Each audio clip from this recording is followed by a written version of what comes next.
Hello, my dears. Welcome back. Or if you're new, I'm so happy you've joined me tonight. I used to sit with my grandma, her voice whispering fairy tales. It always carried me to dreamland. So tonight, I'm your storyteller, sharing whispered fairy tales to tuck you in with magic. No rush. Just calm and wonder. Snuggle into your blanket. Close your eyes if you'd like. And let's drift into the stories. I'll keep my voice soft, turning pages slowly, just for you. Ready? Let's begin with the story of Cinderella. Once upon a time, in a faraway land, cradled between rolling green hills, dotted with grazing sheep that bleated softly at dawn, and dense, whispering forests alive with the calls of nightingales and the rustle of leaves, there lived a gentle girl named Cinderella. Her early years unfolded in a modest cottage with a thatched roof weathered by seasons, its straw patched with mud after storms, the walls plastered with whitewash that flaked in the sun, revealing the timber beneath. Her mother, a woman of soft laughter that rang like a bell, and skilled hands that wove baskets from willow, tended a garden of daisies with petals like snowflakes and lavender, whose scent drifted through open windows. This mother sang lullabies each evening as the fire crackled, her voice a melody that filled the small rooms with warmth, weaving tales of princesses in towers and magic in the air. While Cinderella sat on a woven rug dyed with madder, her eyes wide with wonder, clutching a wooden doll her mother had carved. She remembered the taste of bread fresh from the clay oven, its crust golden, and the feel of her mother's hand brushing her hair with a comb of bone. But one harsh winter, with snow piling against the door in drifts that blocked the light, her mother fell ill, her breath growing shallow with each cough that echoed in the silence, her hands trembling as she stitched a final blue frock for her daughter, its hem uneven. She passed away under a quilt of patchwork sewn with scraps of old dresses, her last words a whisper of love, leaving Cinderella with a father who was a traveling merchant.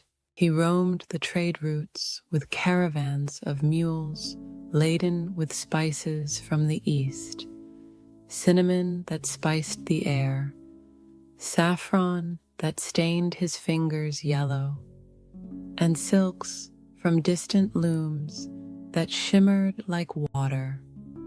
His absence leaving the cottage quiet, save for the creak of floorboards under the wind.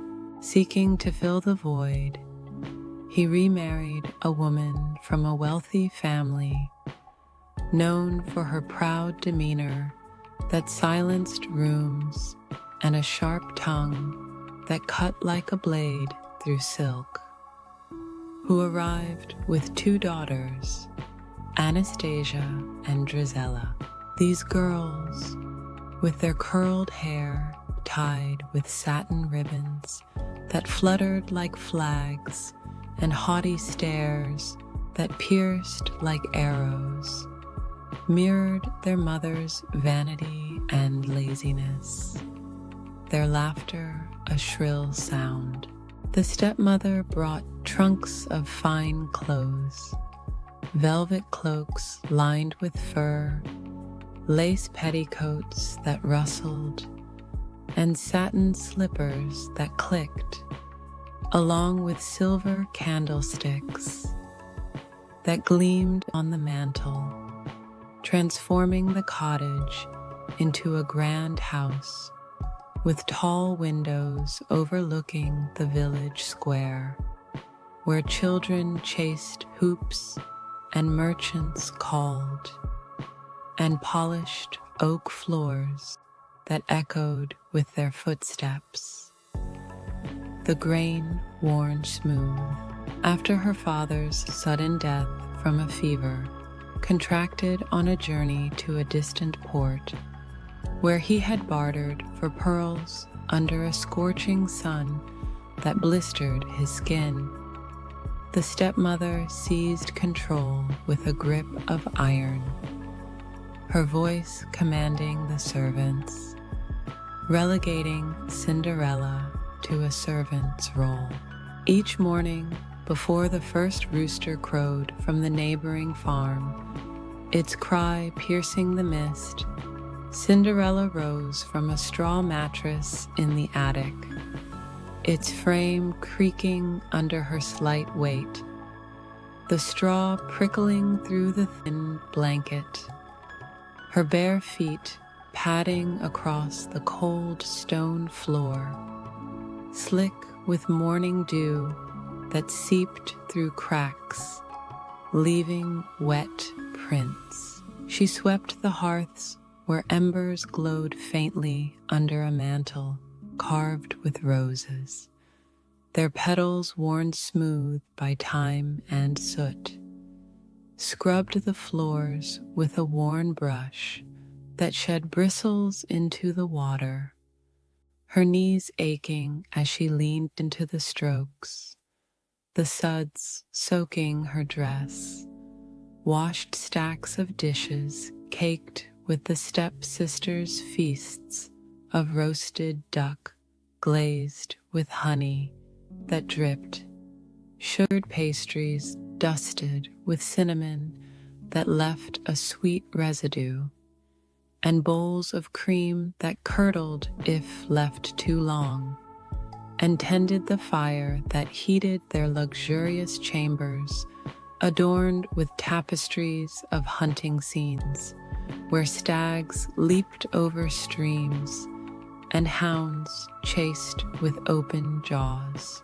The step-sisters, Anastasia with her crimson gown that rustled with every step, its hem dragging dust, and Drizella with her emerald lace that caught the light like a prism, lounged on cushioned chairs, upholstered in damask with threads of gold, their hair styled with ribbons by a maid with deft hands, her fingers nimble, mocking Cinderella's ash-streaked face and tattered dress, calling her Cinderwench and Ash Girl, as they giggled over their embroidery of flowers, roses with thorny stems, lilies with drooping heads, and birds with outstretched wings, their needles flashing.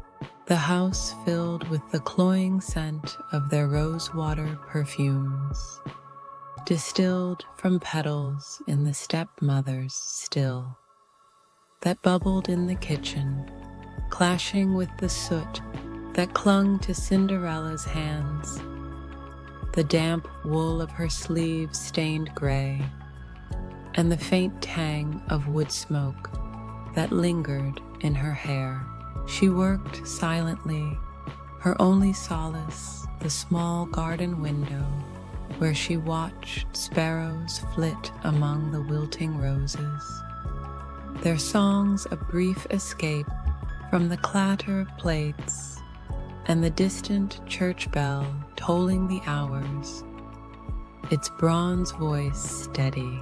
One crisp autumn day, as leaves turned gold and red, drifting like coins to the ground to carpet the paths, a royal messenger rode into the village square, his horse's hooves clattering on the cobblestones, worn smooth by centuries, its breath visible in the cool air that carried the scent of fallen apples and damp earth. He carried an invitation sealed with the king's wax emblem, a crest of lions rampant with manes flowing and crowns etched in gold that melted under the seal, announcing a grand ball at the palace where the prince, a young man of 20 with dark eyes that held a quiet wisdom learned from books and a gentle smile that warmed the court like sunlight, would choose a bride from the kingdom's maidens. The news spread like wildfire through the cobblestone streets, where merchants shouted their wares, fish fresh from the river, bread warm from the oven, and children chased hoops with sticks, and the stepmother's house buzzed with excitement, the air thick with anticipation. Anastasia and Drizella ordered new gowns from the village seamstress, a stout woman with nimble fingers and a measuring tape always at hand, her shop filled with bolts of fabric stacked to the ceiling, choosing crimson velvet that shimmered like blood in the torchlight and emerald silk that flowed like water over rocks, practicing their curtsies before a tall mirror framed in oak that reflected their preening, their reflections distorted by age spots on the glass that clouded the edges. They spent hours selecting jewelry, pearl necklaces that glimmered in the candlelight cast by a chandelier of brass with dripping wax, sapphire earrings that dangled like teardrops caught in a storm, and rings with stones that flashed.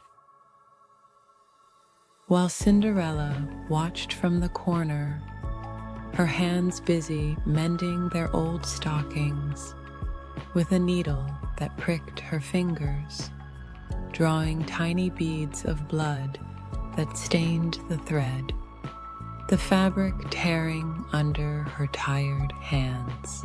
The stepmother forbade her from attending, declaring her unfit with a sneer that curled her lips, her voice echoing off the walls like a whip. And on the night of the ball, they tore her only decent dress, a faded blue frock with a torn hem stitched by her mother, its fabric soft with memory and frayed at the cuffs, into rags, the fabric ripping with a sound like thunder that shook the rafters, the pieces fluttering to the floor. They locked her in the attic with its sloping roof and spider webs that trembled in the drafts, the key turning with a metallic clank that reverberated, leaving her to sit on a wooden stool by a small window overlooking the garden, where roses wilted under the autumn chill, their thorns catching the moonlight, and tears fell into the ashes as the carriage rolled away, its wheels crunching on the gravel path, the horses' harnesses jingling like bells. Alone in the dim light, a sudden glow illuminated the room, casting long shadows on the rough beams and dusty corners where moths fluttered, their wings brushing the air with a whisper, and cobwebs swayed. A fairy godmother appeared, her gown shimmering like moonlight on a still lake, its hem trailing sparks that danced, her wand a slender twig topped with a star that pulsed with light, casting a circle of warmth that dispelled the chill. She surveyed Cinderella's tear-streaked face, her tattered clothes hanging loose like shed skin, the fabric torn at the shoulders, then waved her wand with a flourish that sent sparks dancing in the air, their light reflecting off the attic walls and glinting on the glass. A pumpkin from the garden, round and orange with vines trailing like ropes, transformed into a golden coach with velvet cushions dyed deep red, carved doors inlaid with pearl that glowed softly, and wheels that gleamed like polished brass, their spokes intricate as lace and oiled to silence. 6 mice scurrying along the floor, their tiny paws pattering like rain on a roof, became prancing horses with glossy coats that rippled in the breeze, their manes flowing like silk caught in a gale, their hooves striking sparks, while a fat rat with twitching whiskers turned into a coachman with a tricorn hat, a stern expression etched into his weathered face, and a whip coiled at his side, its leather cracking with a snap. Another wave changed Cinderella's rags into a gown of silver and blue, the fabric flowing like water over a stream, adorned with pearls that caught the candlelight and embroidered with silver threads that mimicked starlight, its train sweeping the floor like a river, and glass slippers appeared on her feet, delicate and translucent, their edges catching the glow like prisms, the soles smooth as ice.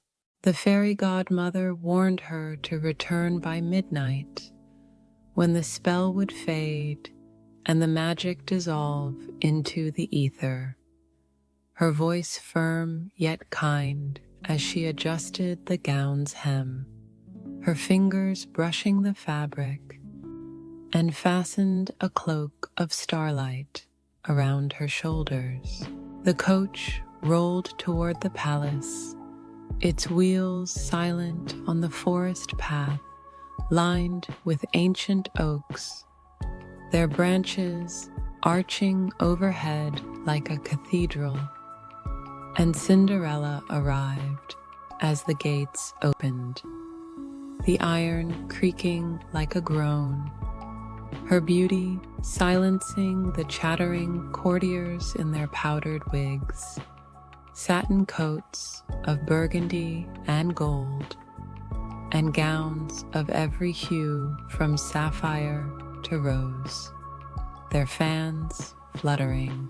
The prince, standing by the throne beneath a chandelier of 1,000 crystals that refracted light into rainbows across the ceiling, noticed her immediately, his dark eyes locking with hers across the crowded hall where servants carried trays of champagne that fizzed, and he led her to the dance floor, where the orchestra played waltzes, the violins soaring over the hum of voices, the cellos providing a deep undertone that vibrated through the floor, and they danced for hours. The prince entranced by her grace, her steps light as a feather, her hand warm in his, the music swelling. As the clock in the great hall began to strike midnight, its deep chimes echoing off the marble walls and reverberating through the vaulted ceiling painted with scenes of angels with golden harps, Cinderella felt a shiver run down her spine, the magic thinning in the air like mist dispersing. The spell's end approached, the gown's threads beginning to fray at the edges, the pearls dimming, and she fled in panic, her glass slipper catching on the dew-slick steps of the grand staircase, the heel snapping off and tumbling to the stone with a delicate clink that rang in the silence, the sound carrying. The prince chased her, his boots pounding the marble, his breath visible in the cool night air, his cape flapping, but she vanished into the shadows cast by the palace torches, the coach turning back into a pumpkin with a soft thud that shook the ground, the horses into mice with squeaks that pierced the dark, their tails vanishing as she reached the garden's edge, her gown reverting to rags that clung to her skin, the cloak dissolving into mist.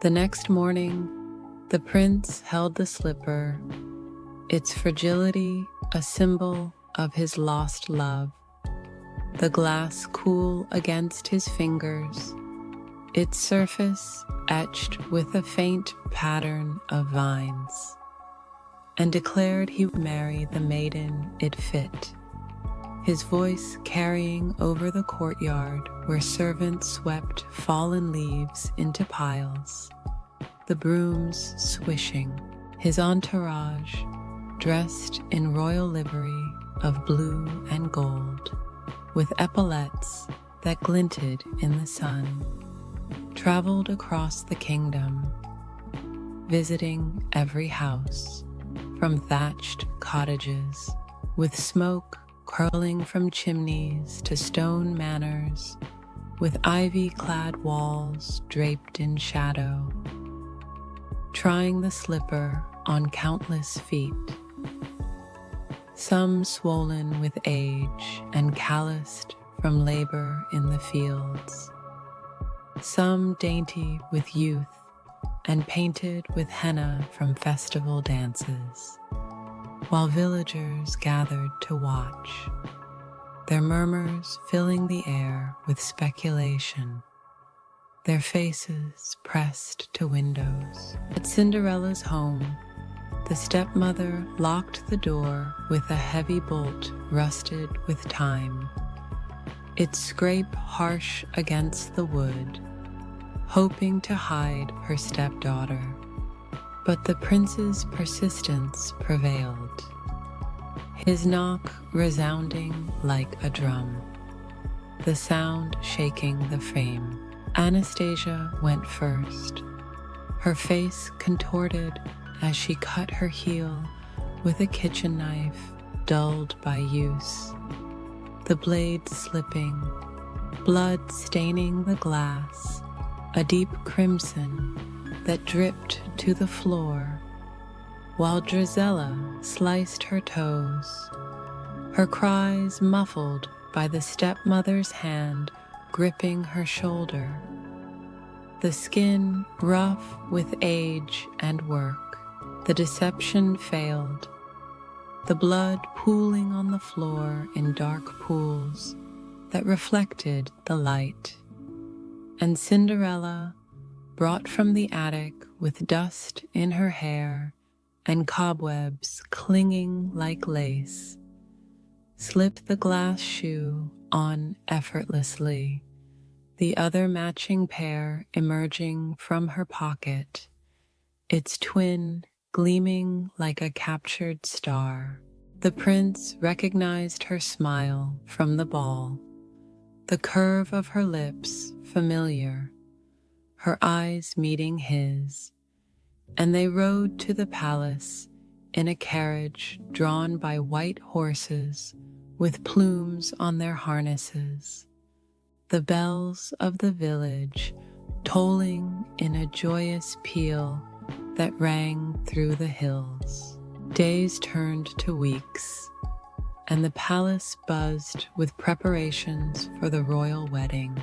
The king, a stout man with a white beard streaked with gray, and a robe of purple velvet that dragged the floor, oversaw the decorations, ordering tapestries woven with scenes of the ball, their threads depicting dancers in mid-twirl with skirts flared, chandeliers casting light in patterns, the looms clacking in the weaver's guild, where women hummed, while the queen, elegant in her silver crown set, with opals that flashed with each turn of her head, selected flowers, lilies with white petals like snow, their stems green and sturdy, roses with thorns pricking her gloves.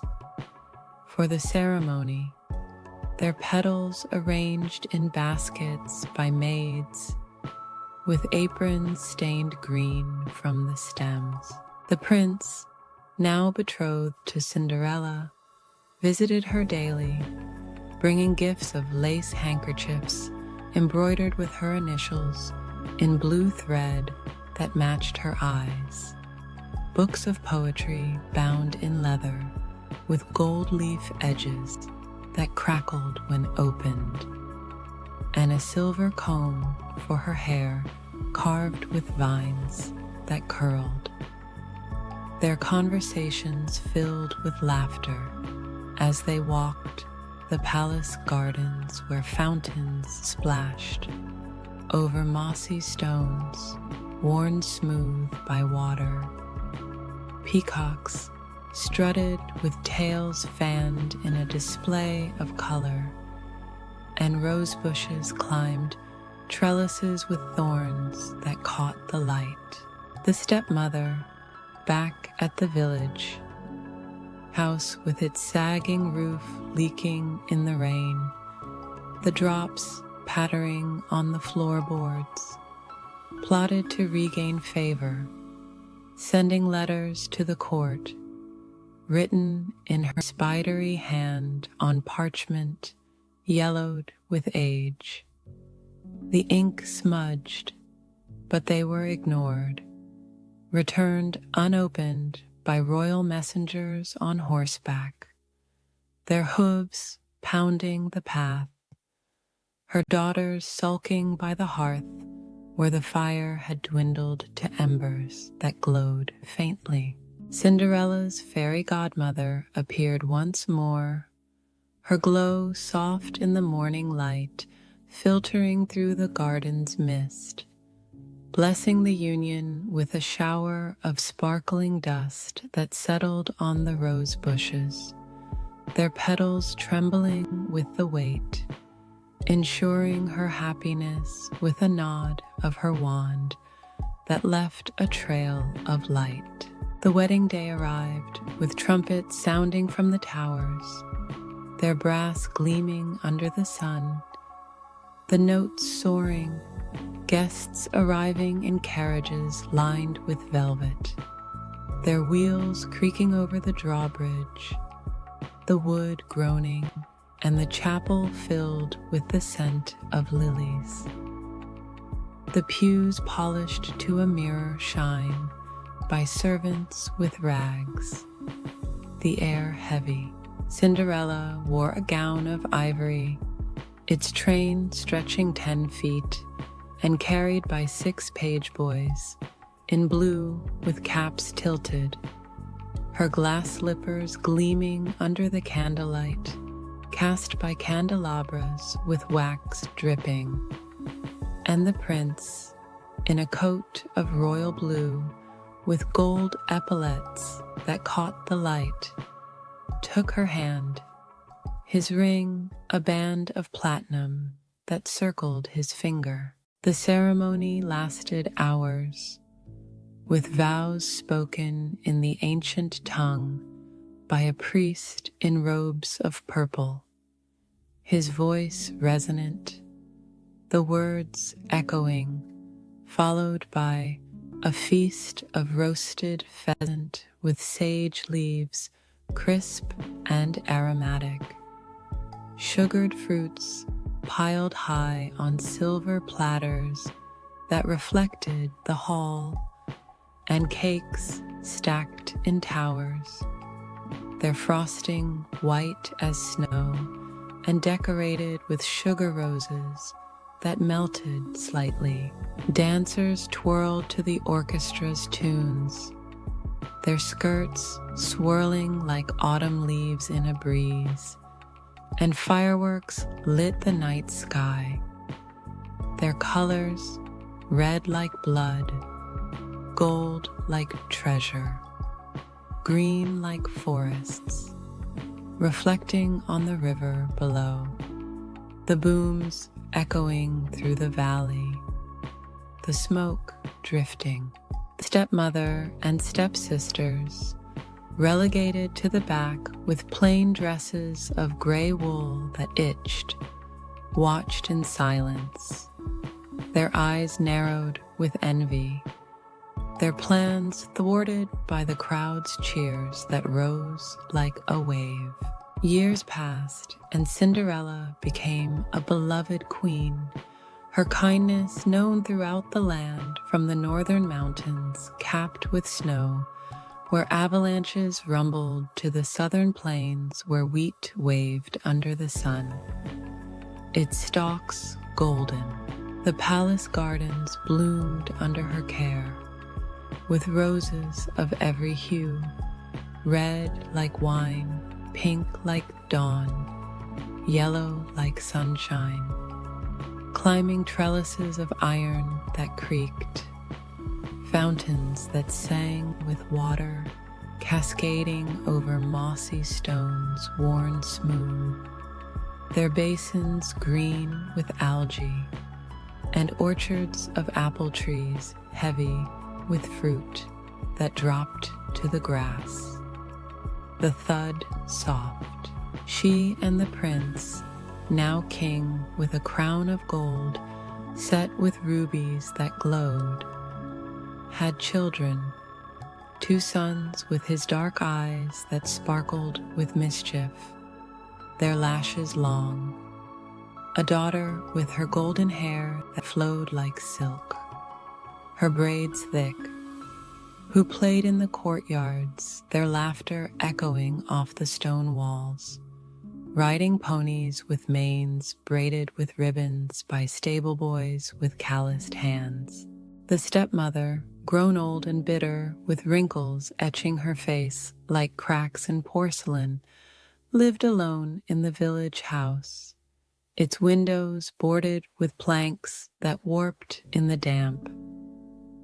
Her daughters unmarried, their beauty faded into pallor, their mirrors cracked and dusty, the glass splintered. One winter, a festival honored Cinderella's rise from ashes, with villagers bringing gifts of woven baskets filled with bread still warm from ovens, the crust crackling, honey jars sealed with wax that dripped golden, and woolen scarves dyed with madder, the dye staining fingers, the streets lined with lanterns that flickered in the snow, their glass panes frosted with patterns. The king commissioned a portrait of their family, the artist working for months in a studio with easels and paint pots scattered, the air thick with turpentine, capturing their smiles against a backdrop of the palace with its turrets piercing the sky. And it hung in the great hall, a reminder of her journey, its frame gilded with leaves. The fairy godmother, unseen, watched from the shadows of the garden, her wand resting against a tree trunk moss-covered, its bark peeling, content with the tale's end.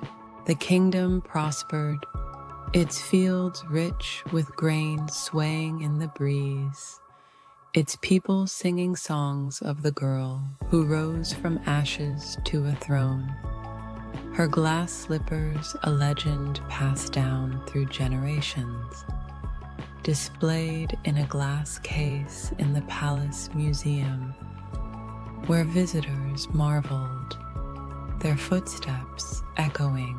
Seasons changed, and Cinderella's reign brought new traditions. Each spring, she hosted a fair in the palace grounds, with merchants setting up stalls of colored cloth, red like cherries, blue like the sky, green like pine, selling spiced cider steaming in copper mugs that clinked, honey cakes drizzled with syrup that stuck to fingers, while jugglers tossed balls of leather high into the air. Their arms straining, minstrels played lutes with strings that twanged, the notes sharp, and acrobats balanced on tightropes under striped tents that flapped in the wind, the canvas snapping. The children, now older with voices deepening, joined the festivities, the sons learning archery with wooden bows carved with deer, their arrows thumping into targets.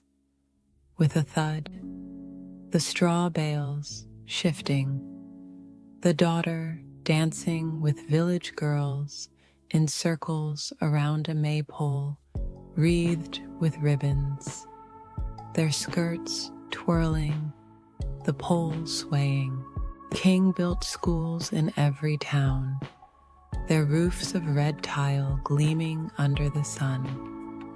The clay baked hard, where children learned to read from books bound with her story, illustrated with pictures of glass slippers and golden coaches, the pages turning with a rustle, the ink fresh.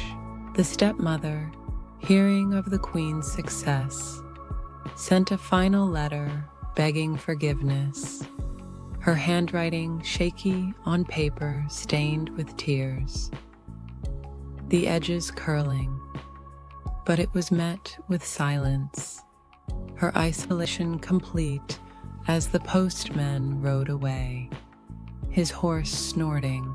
Cinderella forgave in her heart, planting a rose bush in the village square in memory of her mother. Its blooms a soft pink each year, their thorns pricking the gardener's gloves, the soil dark, and a plaque of bronze was set beside it, its letters worn. The palace expanded, with new wings of white stone added, their windows overlooking the river, where swans glided with necks arched, their feathers ruffling, and a library filled with scrolls of parchment, yellowed with age, and maps inked with rivers, where scholars studied the kingdom's history, their quills scratching on vellum. The fairy godmother's visits grew rare, but her magic lingered, seen in the dew that sparkled like diamonds each dawn, coating the grass with light, the drops clinging. The king and queen aged gracefully, their hair turning silver like the moon, their hands clasped at every feast where tables groaned with food, the wood creaking and their legacy endured. The tale of Cinderella whispered by grandmothers to children. The glass slippers, a symbol of hope in every hearthside story. The flames flickering. Decades later, the kingdom faced a drought, the fields turning brown and cracked under a relentless sun that burned the skin, the rivers shrinking to trickles that barely moved the mill wheels, their blades still. Cinderella, now a wise queen with lines of care on her face, like a map of her journey, led the people with a steady hand, her voice calm, ordering wells dug deep into the earth, their wooden frames creaking with effort, the ropes taut and canals built to carry water, the workers toiling under the sun with shovels and barrows, their sweat staining the ground, the dirt flying, the king, her partner in rule, with a voice that commanded respect, negotiated with neighboring lands for grain, his words spoken in council chambers lined with oak panels carved with vines, the air thick with incense from braziers, the smoke curling. Their children, grown, took roles. The eldest son as a general, his uniform adorned with medals that clinked with each step. The second as a scholar with ink-stained fingers that smudged the pages. The ink black.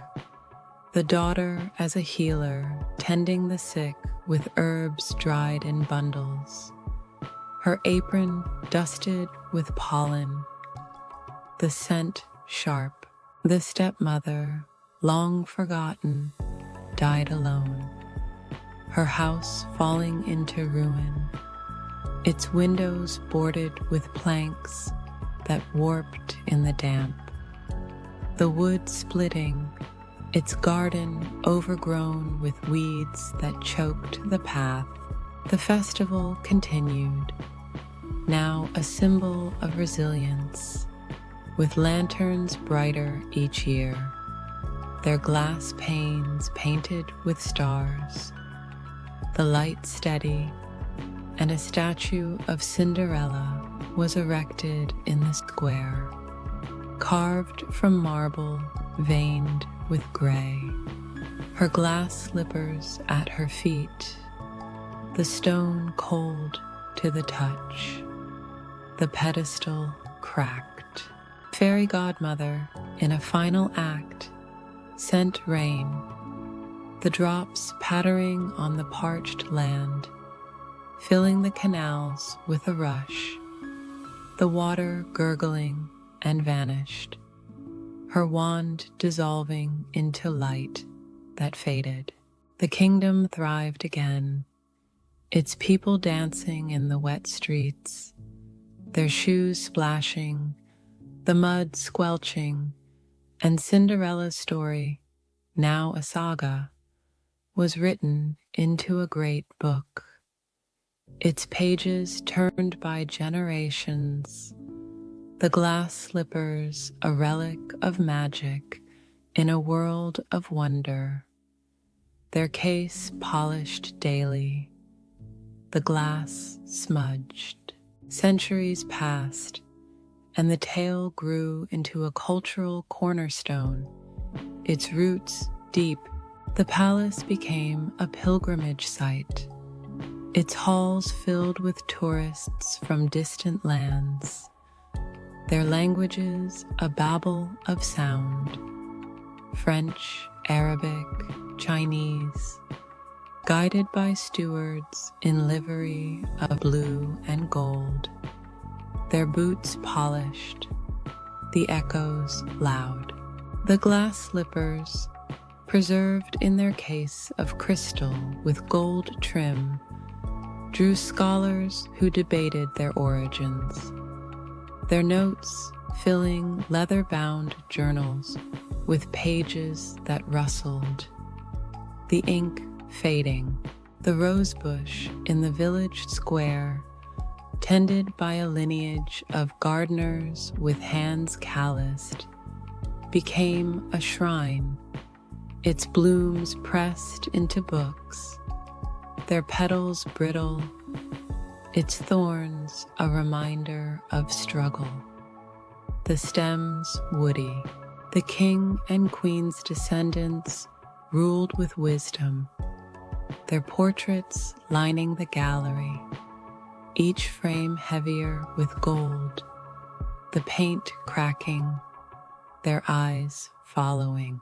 The schools taught history with plays of Cinderella, children in costumes of rags and crowns, their voices rioting in the schoolyards, the chalk dust flying, the scripts memorized. The drought's memory led to aqueducts, their arches spanning valleys, their stones quarried from the mountains, the mortar fresh, their shadows long. The festival evolved into a week-long celebration with parades of floats shaped like coaches, their wheels turning on greased axles, the wood creaking, and fireworks that painted the sky with stories, the colors bleeding. The fairy godmother's legend inspired poets, their verses chanted in taverns, the mugs clinking, their ink flowing from quills, the paper curling. The kingdom's borders expanded, its maps redrawn with ink and quill, the lines precise, its trade flourishing with ships in the harbors, their sails white. Cinderella's legacy lived in every hearth, her glass slippers a beacon, her story a thread in the fabric of time, the embers glowing. Now, the story of Sleeping Beauty, a prosperous kingdom with fields of golden wheat swaying under a vast sky and rivers sparkling with fish leaping. A king and queen celebrated the birth of their long-awaited daughter. After years of longing, their voices raised in joy. The palace, a structure of white stone with turrets piercing the clouds, stood on a hill overlooking the land, its gardens filled with tulips and hyacinths.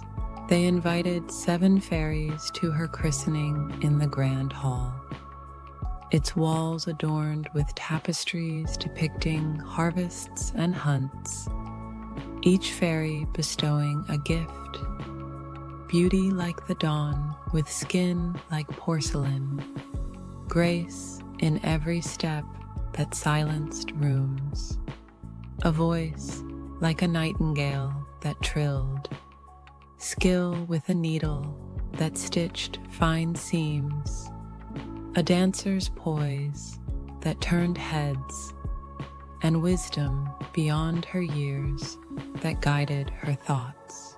The fairies, dressed in robes of pastel hues, waved wands of ivory, their magic sparkling. An 8th fairy, uninvited and forgotten, her name erased from the guest list, arrived in a rage, her black cloak trailing like smoke, her eyes narrowed. She cursed the princess to die from a spindle prick on her 15th birthday, her voice a hiss that chilled the air, the words sinking into the stone. A good fairy, still present with wings of gossamer, could not lift the curse, but changed it to 100-year sleep for all in the castle. her wand trembling, the light soft. The king, in panic, his crown slipping, ordered every spindle and spinning wheel burned in a bonfire that smoked the courtyard, the ashes scattered by the wind, and guards posted at every door, their spears glinting to enforce the ban. Yet, on her 15th year, the princess, a girl of golden hair and curious eyes, wandered into a forgotten tower room, its stones moss-covered, where an old woman with gnarled hands, hidden from the ban, spun thread on a creaking wheel, the hum low. The princess, drawn to the strange tool with its whirring spindle, reached out, her fingers brushing the point, and pricked her finger, a drop of blood falling to the floor. She fell into a deep sleep, her golden hair fanning across the stone like a halo, her breath still.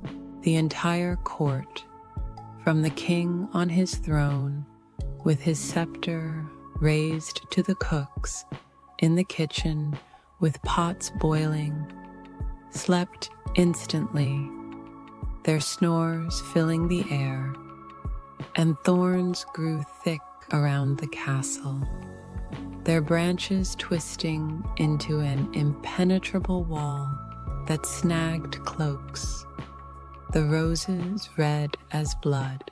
100 years passed, the world outside chaining with wars that scarred the land, and seasons that turned leaves, until a prince, guided by an old tale from a wandering minstrel with a lute slung over his back, approached the thorns.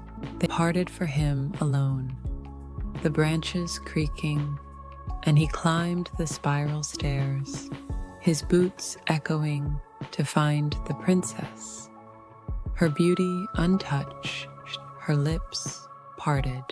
He kissed her gently, his breath warm, and she awoke, as did the court, the clatter of plates and the hum of voices resuming, the air stirring.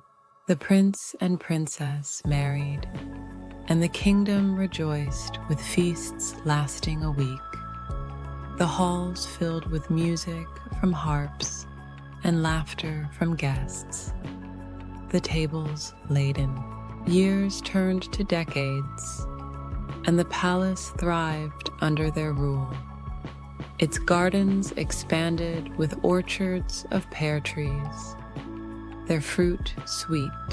The queen, once sleeping beauty, bore children, 2 sons with her golden hair, a daughter with his dark eyes, who played in the courtyards, their games loud.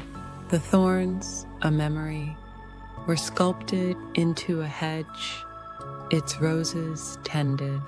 A festival honored her awakening, with villagers bringing candles, the wax dripping, and the prince built schools, their slate roofs blue.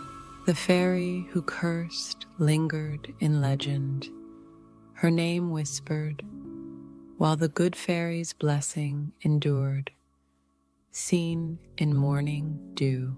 Centuries later, the tale inspired plays, the stages wooden, and the palace became a museum, its halls echoing, the spindle displayed, a relic of sleep. We've wandered through so many tales, filled with magic and dreams. It's time to drift back. The stars shine, whispering goodnight. I hope you're feeling sleepy, wrapped in dreams. Please like, subscribe, and tap the bell for more. Tell me your favorite tale below. I'd love to hear. Sweet dreams.